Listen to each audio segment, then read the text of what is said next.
Hobby market. Hobby market? Už točím. Ahojte, vítam vás pri novom vlogu.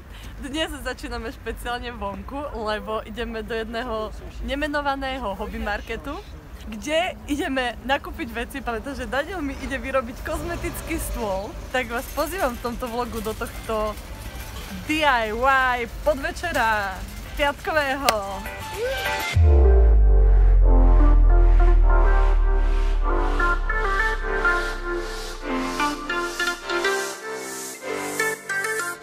Práve ideme do oddelenia s drevenými výrobkami. A drevenými polotovármi. By the way, čaute. A ideme pozrieť nejaké porytka na metly. Poryska, ty pory. Poryska. Drevené násady.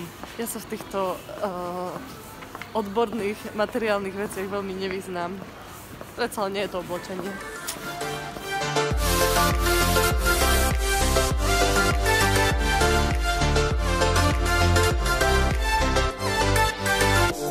Čo je krok číslo 1? Krok číslo 1 je doska. Ale vybrali sme aké drevo? Najlacnejšie, aké je boroncové. Práve tu v Hornbachu hrala taká ich znielka a chcem, aby ste mi do komentára napísali, čo si myslíte, či to je ajajaja, jupi jupi je, alebo Kamakája, jupi jupi je. Daniel hovorí, že to je kamakája, jupi jupi je, ja si myslím, že to je len ajajaja, jupi jupi je. Dajte vedieť v komentári.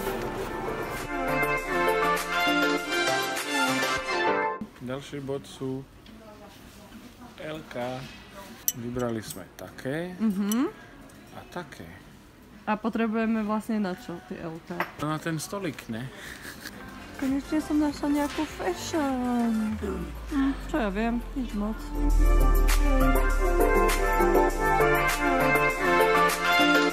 Daniel teraz za mnou vyberá nohy na stôl a rozhodol sa zobrať také tie tyče, ktoré sa používajú na lopaty, rýle a kadečo. Teraz vyberá 4 také, ktoré sú rovné. Teším sa. Hanbím sa nahlas rozprávať v Hornbachu.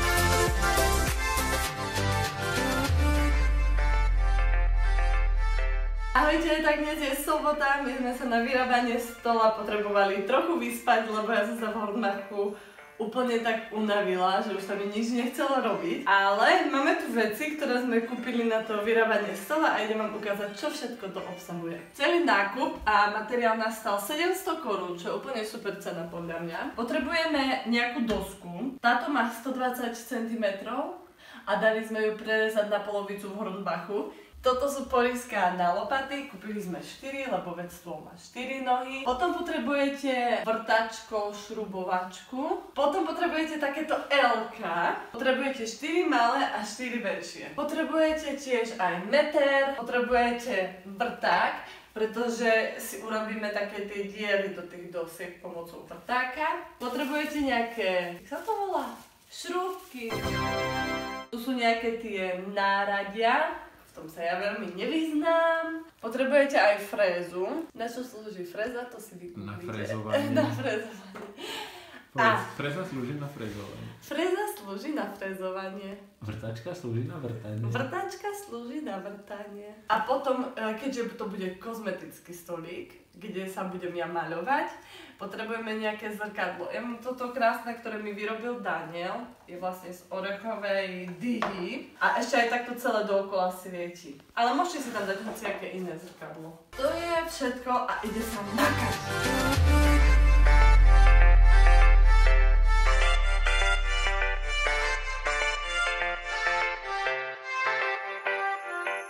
Hlasíme sa vám po chvíľke práce. A povedz, čo sme zatiaľ stihli. Stihli sme si skrátiť nohy na dĺžku, ktorú chceme a vyvrtať do spodnej dosky, ktorá bude slúžiť ako poličko, šuflíček, diery. Ešte na vrchnú dosku musíme urobiť dierky. Dať tam zrkadlo. Počujete, ja som akurát docvičila, takže vyzerám strašne, ale v pohode, real life. A za chvíľu to je hotové.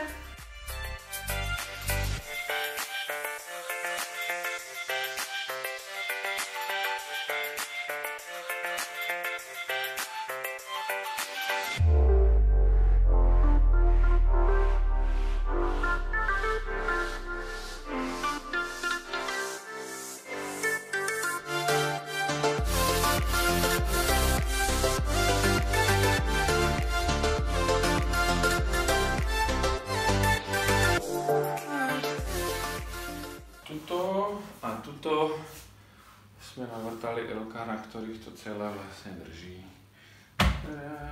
A čaká nás zo zvyšku nôh. Spravíme takéto podporné tyče, aby sa to nekývalo.